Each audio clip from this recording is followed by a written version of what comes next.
Welcome to my channel. तो जैसा कि आपको पता है हम प्रयोगशाला परिचारक का प्रिपरेशन कर रहे हैं। तो प्रयोगशाला परिचारक के लिए आज का जो वीडियो है वो फिजिक्स के ऊपर है। ये फिजिक्स का 6वां क्लास है जिसमें हम एक नए टॉपिक गुरुत्वाकर्षण के बारे में डिस्कस करेंगे। इससे रिलेटेड क्वेश्चन को हम सॉल्व करने वाले हैं। अगर आप प्रयोगशाला परिचारक के अलावा सीजी पुलिस आरक्षक PSC Vyapam CG TET SSC railway किसी भी एग्ज़ाम की तैयारी कर रहे हैं तो ये जो वीडियो है वो सभी एग्ज़ाम में काम आने वाला है, ठीक है। क्योंकि इन सभी एग्ज़ाम के सिलेबस में आपको विज्ञान का एक सब्जेक्ट मिल जाएगा, विज्ञान के सब्जेक्ट के अंदर फिजिक्स का एक पोर्शन आपको मिल जाएगा। तो ये वीडियो जो है वो सभी एग्ज़ाम में काम आने वाले हैं। और इसका अगर आपको पीडीएफ चाहिए तो आप टेलीग्राम ग्रुप ज्वाइन कर लीजिए, लिंक आपको डिस्क्रिप्शन में मिल जाएगा। वहां से जाकर के आप ग्रुप ज्वाइन कर लीजिए। पीडीएफ आपको फ्री ऑफ कॉस्ट, पीडीएफ के लिए कोई भी चार्ज आपको देना नहीं पड़ेगा, वहां से आप पीडीएफ फ्री ऑफ कॉस्ट पा सकते हैं। तो चलिए बिना किसी देरी के आज का जो हमारा वीडियो है वो स्टार्ट करते हैं। हमारा पहला क्वेश्चन दिया गया है, गुरुत्वाकर्षण के सिद्धांत का प्रतिपादन किसने किया है। बहुत इंपॉर्टेंट है और इजी भी है। गुरुत्वाकर्षण का जो सिद्धांत है उसका प्रतिपादन किसने किया है। जोसेफ आस्पिडन ने किया है या फिर फ्रेडरिक मेसर ने किया है, सर विलियम रैमसे ने किया है या फिर सर आइजैक न्यूटन ने किया है।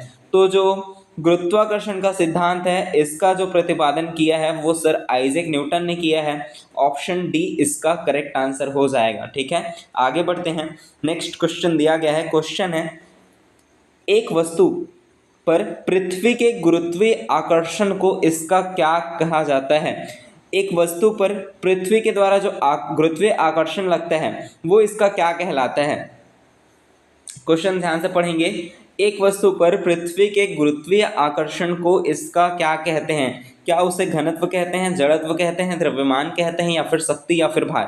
तो एक वस्तु पर पृथ्वी के गुरुत्वीय आकर्षण को इसका जो भार कहते हैं, ठीक है। ऑप्शन ई जो है वो करेक्ट आंसर हो जाएगा। आगे बढ़ते हैं। नेक्स्ट क्वेश्चन दिया गया है, क्वेश्चन है, कथन दिया गया है, चंद्रमा पर मानव का वजन पृथ्वी की तुलना में 1/6 रहता है। कारण दिया गया है, चंद्रमा पर पृथ्वी की तरह गुरुत्वाकर्षण नहीं है। निम्नलिखित कूट में से उत्तर का चयन करना है, ठीक है। तो इसमें से करेक्ट क्या होगा। ऑप्शन जो सी दिया गया है वो सही है। कथन जो है वो सही है परंतु जो कारण है वो गलत है। अगर मैं कथन पढ़ूं, कथन क्या दिया गया था, चंद्रमा पर मानव का जो वजन है पृथ्वी की तुलना में चंद्रमा में क्या 1/6 होगा। अगर एग्जाम्पल लें, जैसे किसी व्यक्ति का अगर मैं वजन मान लूँ, किसी व्यक्ति का वजन है 42 किलो, ठीक है। अब इसका ये पृथ्वी पर है, ठीक है, ये पृथ्वी पर है। अब हम अगर चंद्रमा की बात करें, चंद्रमा पर इसका वजन क्या हो जाएगा, चंद्रमा पर इसका वजन 42 बटा क्या हो जाएगा 6 हो जाएगा, ठीक है, क्योंकि 1/6 रहता है। तो 6 सत्ते 42, इसका जो वजन है, इस व्यक्ति का जो वजन है जो पृथ्वी में 42 किलो का था उसका अगर वजन हम चंद्रमा पर देखें तो उसका वजन 7 किलो हो जाएगा, ठीक है। समझ में आया। आगे बढ़ें। नेक्स्ट क्वेश्चन दिया गया है, क्वेश्चन है, गुरुत्वीय तरंगों के बारे में क्या सही है। गुरुत्वीय तरंग जो है उनके बारे में क्या पॉइंट जो है वो सही है। पहला ऑप्शन दिया गया है, यह ब्लैक होल से संबंधित है। ऑप्शन बी में दिया गया है, इसकी कल्पना अल्बर्ट आइंस्टीन द्वारा 100 वर्ष पूर्व की गई थी। या फिर ऑप्शन सी में दिया गया है, ऑप्शन सी में है, इसकी खोज laser interferometer gravity wave observatory में किया गया। या फिर उपरोक्त सभी। गुरुत्वीय तरंगों के बारे में कौन सा कथन जो है वो सही है, कौन सा जो पॉइंट्स है वो सही है। तो इसमें से गुरुत्वीय त्वरण के बारे में ए बी सी ये सभी पॉइंट सही हैं, इसलिए करेक्ट आंसर हो जाएगा ऑप्शन डी उपरोक्त सभी, ठीक है। गुरुत्वीय त्वरण यह एक ब्लैक होल से संबंधित है, पॉइंट सही है। इसकी कल्पना अल्बर्ट आइंस्टीन द्वारा 100 वर्ष पूर्व की गई थी, ये भी पॉइंट सही है। तीसरा जो दिया गया था, इसकी खोज laser interferometer gravity wave observatory में किया गया, ये भी पॉइंट सही है। ऑप्शन डी करेक्ट आंसर हो जाएगा उपरोक्त सभी। आगे बढ़ें। अगर आपको कहीं पे भी कंफ्यूजन हो, कहीं पे भी डाउट हो तो आप कमेंट कर सकते हैं या टेलीग्राम में मैसेज कर सकते हैं। कमेंट करेंगे तो मैं आपके कमेंट का ज़रूर रिप्लाई करूंगा। और अगर आपको वीडियो अच्छा लग रहा है, वीडियो आपके लिए यूजफुल लग रहा हो तो वीडियो को लाइक करें, इस चैनल को सब्सक्राइब करें ऐसे ही और वीडियो पाने के लिए। चलिए आगे बढ़ते हैं। नेक्स्ट क्वेश्चन दिया गया है, निम्नलिखित में से किसने न्यूटन से पूर्व बता दिया था कि सभी वस्तुएं पृथ्वी की ओर गुरुत्वाकर्षित होती हैं? न्यूटन से पहले कौन बता चुका है इस बात को, ये आपको बताना है। ऑप्शन ए में दिया गया था आर्यभट्ट, ऑप्शन बी में है वाराहमिहिर, या ऑप्शन सी में दिया गया है बुधगुप्त, या ऑप्शन डी में है ब्रह्मगुप्त। क्या इसका करेक्ट आंसर होगा? हमने अभी पहले क्वेश्चन में देखा जो गुरुत्वाकर्षण का सिद्धांत है उनका जो प्रतिपादन किया है वो सर आइजैक न्यूटन ने किया है, ठीक है। लेकिन न्यूटन से पहले ही किसने ये बताया कि सभी जो वस्तुएं हैं वो पृथ्वी की ओर आकर्षित होती हैं? तो ये बताया था ऑप्शन डी ब्रह्मगुप्त ने, ठीक है। ऑप्शन डी करेक्ट आंसर है। आगे बढ़ते हैं, नेक्स्ट क्वेश्चन दिया गया है भारहीनता होती है, भारहीनता होती है क्या? गुरुत्वाकर्षण की शून्य स्थिति, या फिर जब गुरुत्वाकर्षण घटता है, या फिर निर्वात की स्थिति में, या फिर उपरोक्त में से कोई नहीं। भारहीनता जो है वो गुरुत्वाकर्षण की शून्य स्थिति है, ठीक है। ऑप्शन जो ए है वो करेक्ट आंसर हो जाएगा। आगे बढ़ते हैं, नेक्स्ट क्वेश्चन दिया गया है जब कोई वस्तु ऊपर से गिराई जाती है तो इसका भार होता है। जब हम किसी भी वस्तु को अगर ऊपर से नीचे की ओर गिराएं तो इसका भार क्या होगा? क्या वो उसका जो भार है वो शून्य होगा, या फिर अपरिवर्तित होगा, या फिर परिवर्तनशील होगा, या फिर सभी पॉइंट्स जो दिया गया है वो गलत है? तो हम अगर किसी भी वस्तु को ऊपर से नीचे गिरा रहे हैं तो उसका जो भार है वो अपरिवर्तित रहेगा, उसमें कोई परिवर्तन नहीं आएगा। ऑप्शन जो बी है वो करेक्ट आंसर हो जाएगा। आगे बढ़ते हैं, नेक्स्ट क्वेश्चन दिया गया है पृथ्वी अपने कक्ष में लगभग 4400 किलोमीटर प्रति घंटा की गति से घूमती है। इस तेज गति को हम अनुभव क्यों नहीं करते? आपके मन में भी सवाल आया होगा कि पृथ्वी घूमती है तो हम क्यों गोल नहीं घूमते, हम क्यों इसका महसूस नहीं होता है, ठीक है। यही क्वेश्चन इसमें है, पृथ्वी अपने कक्ष में लगभग 4400 किलोमीटर प्रति घंटा की गति से घूमती है, इस तेज गति को हम अनुभव क्यों नहीं करते? ऑप्शन ए दिया गया है पृथ्वी के आकार की अपेक्षा में हम बहुत छोटे हैं। ऑप्शन बी में दिया गया है अपने कक्ष में पृथ्वी की गति की अपेक्षा में हमारी गति शून्य है। ऑप्शन सी में दिया गया है संपूर्ण सूर्यमंडल में चलायमान है, या ऑप्शन डी है पृथ्वी का गुरुत्वाकर्षण निरंतर हमें पृथ्वी के केंद्र की ओर खींचता है। क्या इसका करेक्ट आंसर होगा? पृथ्वी अपने कक्ष पर लगभग 4400 किलोमीटर प्रति घंटा की गति से घूमती है, इस तेज गति का अनुभव हमें क्यों नहीं होता? तो उसका जो करेक्ट रीज़न है वो है ऑप्शन बी, अपने कक्ष में पृथ्वी की गति की अपेक्षा हमारी गति जो है वो शून्य है। ऑप्शन बी जो है वो बिल्कुल सही है। आगे बढ़ते हैं, नेक्स्ट हमारा क्वेश्चन दिया गया है अंतरिक्ष यान से चक्कर लगा रहा है, जो अंतरिक्ष यान है वो अंतरिक्ष में चक्कर लगा रहा है, वहां से एक सेब छोड़ा जाता है तो वह क्या होगा? अंतरिक्ष यान जो है वो चक्कर लगा रहा है, अगर वहां से एक सेब जो है वो छोड़ा जाए तो क्या होगा? पृथ्वी की ओर गिरेगा, कम गति से गतिमान होगा, अंतरिक्ष यान के साथ साथ उसी गति से गतिमान होगा, या फिर अधिक गति से गतिमान होगा? क्या इसका करेक्ट आंसर है?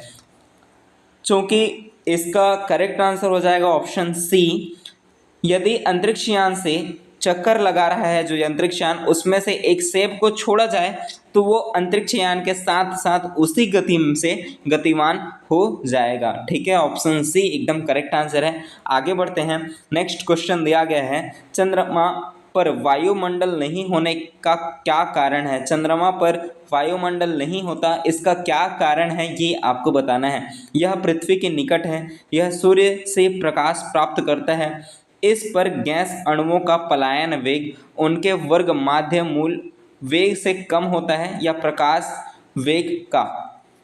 क्या इसका सही रीज़न है? इसका जो करेक्ट रीज़न है चंद्रमा पर वायुमंडल नहीं होता क्योंकि इस पर गैस अणुओं का पलायन वेग उनके वर्ग माध्य मूल वेग से कम होता है, ठीक है। ऑप्शन सी जो है वो करेक्ट आंसर है। आगे बढ़ें, नेक्स्ट क्वेश्चन दिया गया है, क्वेश्चन है कृत्रिम उपग्रह पृथ्वी से सुस्पष्टता से ट्रैक किया जा सकता है। जो कृत्रिम उपग्रह है वो पृथ्वी से सुस्पष्टता ट्रैक किया जा सकता है, कौन सी विधि द्वारा ये ट्रैक किया जा सकता है? डॉपलर प्रभाव द्वारा, रडार द्वारा, सोनार द्वारा या प्लजर द्वारा? तो इसका जो करेक्ट आंसर है वो डॉपलर प्रभाव द्वारा होगा, ऑप्शन ए। आगे बढ़ें, नेक्स्ट क्वेश्चन दिया गया है। क्वेश्चन है लोलक की कालावधि, लोलक का जो कालावधि है, काल अवधि है, वो क्या है? द्रव्यमान के ऊपर निर्भर करती है क्या? जो लोलक की कार्य अवधि है, जो लोलक की काल अवधि है, यानी कि जिसको हम आवर्त काल बोलते हैं, वो क्या द्रव्यमान के ऊपर निर्भर करती है, या फिर लंबाई के ऊपर निर्भर करती है, या फिर समय के ऊपर निर्भर करती है, या तापक्रम के ऊपर निर्भर करती है? क्या इसका करेक्ट आंसर हो जाएगा जो लोलक का जो अवधि है, ठीक है, काल अवधि जिसको हम आवर्तकाल बोलते हैं, वो लंबाई के ऊपर निर्भर करती है। ऑप्शन बी जो है वो करेक्ट आंसर हो जाएगा। आवर्तकाल के बारे में हमने ऑलरेडी डिस्कस कर रखा है, इससे रिलेटेड क्वेश्चन को भी हमने सॉल्व कर रखा है। अगर आपने प्रीवियस वीडियो को नहीं देखा है तो डिस्क्रिप्शन बॉक्स में लिंक है, जाकर के वीडियो ज़रूर देख लेना। वीडियो सारे बहुत इंपॉर्टेंट है, तो वीडियो को ज़रूर देख लेना, आपके काम ही आएंगे सारे वीडियो, ठीक है। एग्जाम ओरिएंटेड क्वेश्चन को मैंने लिया हुआ है, तो सारे वीडियो जाकर के जरूर देख लीजिए, या फिर आप मेरे चैनल पर विजिट करेंगे, वहाँ आपको प्लेलिस्ट मिल जाएगा, जहाँ से जाकर के आप सभी वीडियो को आसानी से देख पाएंगे। मैंने केमिस्ट्री, फिजिक्स, बायोलॉजी, छत्तीसगढ़ का भी और इंडियन जियोग्राफी का भी क्लास ले रखा है। अगर आपने वो वीडियो भी नहीं देखा है तो जा करके ज़रूर देख लेना, ठीक है। आगे बढ़ते हैं, हमारा नेक्स्ट क्वेश्चन दिया गया है। क्वेश्चन है यदि पृथ्वी का गुरुत्वाकर्षण बल अचानक लुप्त हो जाए तो निम्न में से कौन सा परिणाम सही होगा? पृथ्वी का जो गुरुत्वाकर्षण है अचानक से लुप्त हो जाएगा तो क्या होगा? पहला ऑप्शन दिया गया है वस्तु का भार शून्य हो जाएगा परंतु द्रव्यमान वही रहेगा, ठीक है। दूसरा जो पॉइंट दिया गया है वस्तु का द्रव्यमान शून्य हो जाएगा परंतु भार वही रहेगा, वस्तु का भार तथा द्रव्यमान दोनों शून्य हो जाएगा, या फिर वस्तु का द्रव्यमान बढ़ जाएगा। ध्यान रखेंगे द्रव्यमान कभी चेंज नहीं होता है, ठीक है। द्रव्यमान हमेशा वही रहता है, चाहे वो कहीं भी रहे, कोई भी स्थिति में रहे, द्रव्यमान वही रहता है। अगर बदलेगा तो जो भार है वो बदलेगा। अब भार किस पर डिपेंड करता है? गुरुत्वाकर्षण पर। अगर गुरुत्वाकर्षण अचानक से लुप्त हो जा रहा है, यानी कि पूरा खत्म हो जा रहा है, जीरो हो जा रहा है, तो वस्तु का जो भार है वो भी शून्य हो जाएगा, ठीक है। वस्तु का जो भार है वो भी शून्य हो जाएगा। समझ में आया? तो इसका ऑप्शन ए जो है वो करेक्ट आंसर हो जाएगा। आगे बढ़ें, नेक्स्ट क्वेश्चन दिया गया है। क्वेश्चन है यदि पृथ्वी का द्रव्यमान वही रहे और त्रिज्या 1% से कम हो जाए तब पृथ्वी के तल पर का मान होगा, क्या मान होगा? पर इसमें क्वेश्चन में मिस्टेक है, पृथ्वी के तल पर गुरुत्वाकर्षण का मान क्या होगा वो बताना है आपको, जी का मान आपको बताना है। यदि पृथ्वी का द्रव्यमान वही रहे परंतु जो त्रिज्या है वो 1% से कम हो जाए तब पृथ्वी के तल पर जी का मान क्या होगा? क्या वो 0.5% से बढ़ जाएगा, या फिर 2% से बढ़ जाएगा, या फिर 0.5% कम हो जाएगा, या फिर 2% से कम हो जाएगा? क्या इसका करेक्ट आंसर होगा? जल्दी से कमेंट करेंगे क्या आंसर करेक्ट है। तो इसका जो करेक्ट आंसर है वो हो जाएगा ऑप्शन जो बी दिया गया है, 2% बढ़ जाएगा। यदि पृथ्वी का द्रव्यमान वही रहे परंतु त्रिज्या 1% कम हो जाए तो इसका जो गुरुत्वाकर्षण जो मान है वो 2% से बढ़ जाएगा, ठीक है। ऑप्शन जो बी है वो करेक्ट आंसर होगा। आगे बढ़ें, नेक्स्ट क्वेश्चन दिया गया है। क्वेश्चन है मानव शरीर का भार होता है कहाँ? मानव शरीर का भार अधिकतम होता है कहाँ, मानव शरीर का भार न्यूनतम होता है, वो सभी चीज़ें आपको ध्यान में रखनी है, ठीक है। मानव शरीर के भार के बारे में हमें बताना है। ऑप्शन ए दिया गया है, यहाँ पे ध्रुवों लिखा है, ठीक है। ध्रुवों पर अधिकतम, या फिर पृथ्वी की सतह पर सब जगह एक समान, या फिर विषुवत रेखा पर अधिकतम, मैदानी भागों की अपेक्षा पर्वतों पर अधिक। क्या करेक्ट आंसर है? मानव जो शरीर है उसका जो भार है वो ध्रुवों पर अधिकतम होता है। ऑप्शन जो ए है वो बिल्कुल करेक्ट आंसर हो जाएगा, ठीक है, ध्रुवों पर अधिकतम। आगे बढ़ें, नेक्स्ट क्वेश्चन दिया गया है। क्वेश्चन है पृथ्वी के परितः परिक्रमा कर रहा कृत्रिम उपग्रह इसलिए पृथ्वी पर नहीं गिरता क्योंकि पृथ्वी का आकर्षण उतनी दूरी पर अस्तित्वहीन होता है या चंद्रमा के आकर्षण से निष्क्रिय हो जाता है, या फिर दिया गया है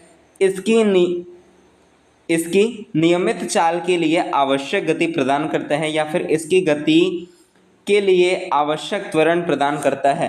क्या इसका करेक्ट आंसर होगा? क्वेश्चन में पूछ रहा है पृथ्वी के परितः परिक्रमा कर रहा कृत्रिम उपग्रह इसलिए पृथ्वी पर नहीं गिरता। कृत्रिम उपग्रह की बात हो रही है, ठीक है। जैसे ये जो हमारा पृथ्वी है, इस पर जो प्राकृतिक जो उपग्रह है हमारा चंद्रमा है, ये परिक्रमा करता है, ठीक है। उसी प्रकार हम जो कृत्रिम उपग्रह भेजते हैं, ठीक है, पृथ्वी के परितः वो भी घूमने लगता है, ठीक है। तो वो इस पथ पर घूमना जारी रखता है, वो पृथ्वी की ओर गिरता क्यों नहीं है, पृथ्वी में गिर क्यों नहीं जाता? इसका रीज़न क्या होगा?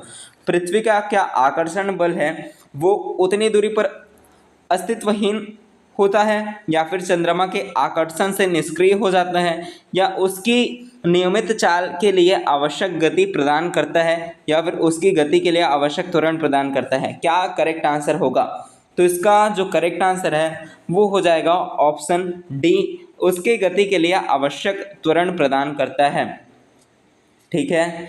आगे बढ़ें, नेक्स्ट क्वेश्चन दिया गया है। क्वेश्चन है एक भू उपग्रह अपने कक्ष में निरंतर गति करता है, यह अपकेंद्रण बल के प्रभाव से होता है जो प्राप्त होता है। ऑप्शन ए दिया गया है उपग्रह को प्रेरित करने वाले रॉकेट इंजन से, पृथ्वी द्वारा उपग्रह पर लगने वाले गुरुत्वाकर्षण से, सूर्य द्वारा उपग्रह पर लगने वाले गुरुत्वाकर्षण से, या उपग्रह द्वारा पृथ्वी पर लगने वाले गुरुत्वाकर्षण से। क्या करेक्ट आंसर है? एक भू उपग्रह अपने कक्ष में निरंतर गति करता है, यह अपकेंद्र बल के प्रभाव से होता है जो प्राप्त होता है। ऑप्शन बी इसका करेक्ट आंसर होगा, जो प्राप्त होता है पृथ्वी द्वारा उपग्रह पर लगने वाले गुरुत्वाकर्षण से। ऑप्शन बी बिल्कुल सही आंसर है। आई होप कि आपको वीडियो अच्छा लगा होगा। अगर आपको वीडियो अच्छा लगा है, वीडियो आपके लिए यूजफुल है, तो वीडियो को लाइक करें, इस चैनल को सब्सक्राइब करें ऐसे ही और वीडियो पाने के लिए। Thank you so much. मिलते हैं नेक्स्ट वीडियो पर।